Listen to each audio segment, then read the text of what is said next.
Take a look at our topic, scientific method.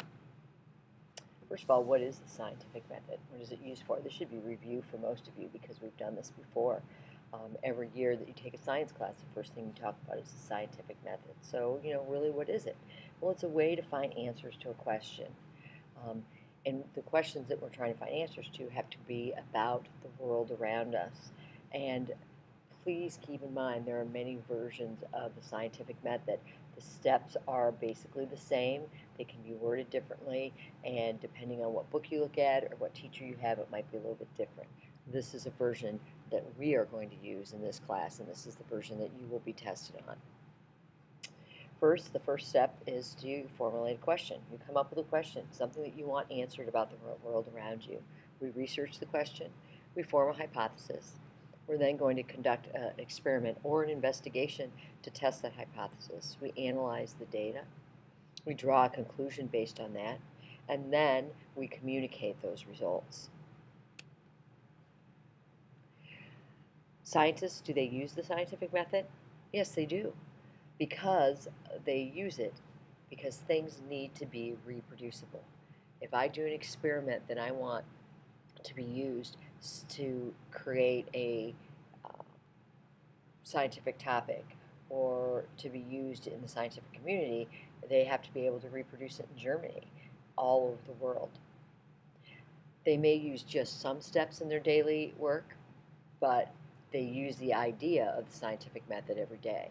It's very rarely are you going to be working in a science lab and you're going to go through all the steps of the scientific method every single day, every time you sit down.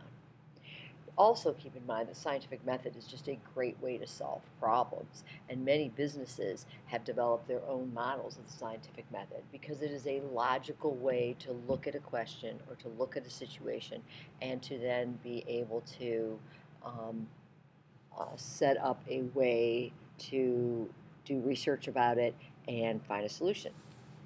So the first step is to formulate a question. What is it that you want to know or explain? To figure out what kind of questions you want, you usually are going to use observations to write a question that addresses a problem or something topic that you want to be investigated. Again, it doesn't have to be just scientific here. The next thing you're going to do is you're going to research that question. Are you the first scientist to ever do this experiment? Are you the first one to ever come up with this question and try to answer it? If so, do you want or need to change the variables in the experiment that were done before? Are past conclusions universally already accepted?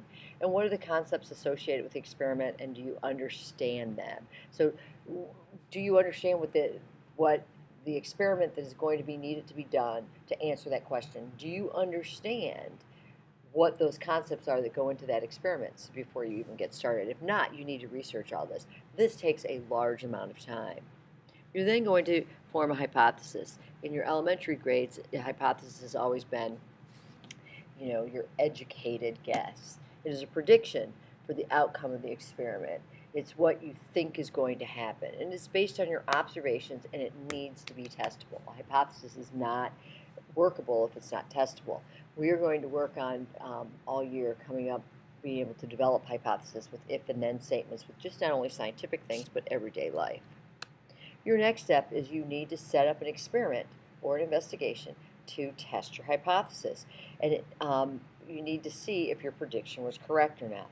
Please note that it doesn't always have to be correct. Your experiment might say, oh, that does not support my hypothesis. That is okay. That is part of the system. You're going to record all your data and observations. You're going to put them in a table that is neat and organized. So you're going to do a regular experiment that you have to come up with yourself. Once you get all that information into a nice, easy, legible data table or graph or chart or something like that, you want to then analyze your data. And you're going to ask yourself some questions. You're going to say, is your data reliable? Does it make sense? Put your data in a chart or graph so that you can look for trends, that you can look at it, you can say, oh, there's the highs, there's the lows, over this period of time, this is what happened, those kind of things. Once you're able to gather all that information and put them into readable things and kind of look at it and analyze it, you want to draw conclusions from that data based on your data. And does your data and observation support your hypothesis? Again, no right or wrong answer here. Your hypothesis does not have to be quote unquote right all the time. If you cannot make a definite conclusion, you may need to do the experiment again.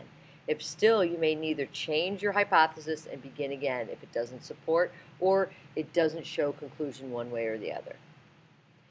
This is very important, and this is a piece that a lot of kids don't think about, is you need to be able to communicate your results. You need to report them and let others know what you have learned. I have so many people say, oh, I can't wait to be a science major in college because I'm not going to have to write. Well, you're probably going to have to write, but you're going to write a little bit differently than you would in an English class or a creative writing class, but you're still going to have to write. You're still going to have to be able to speak to people, and you're going to have to report and let others know what you have learned. You have to be able to write a lab report, do oral presentations, make publications in scientific journals so that people know what kind of experiments you've done, so that when they're asking these questions and they go to do the research, they can see that some experimentation has been done on it before.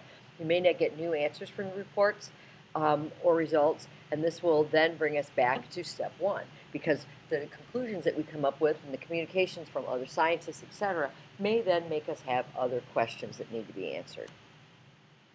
All right, so that kind of wraps up the scientific method and the steps of the scientific method, and we will also go over all of these in class.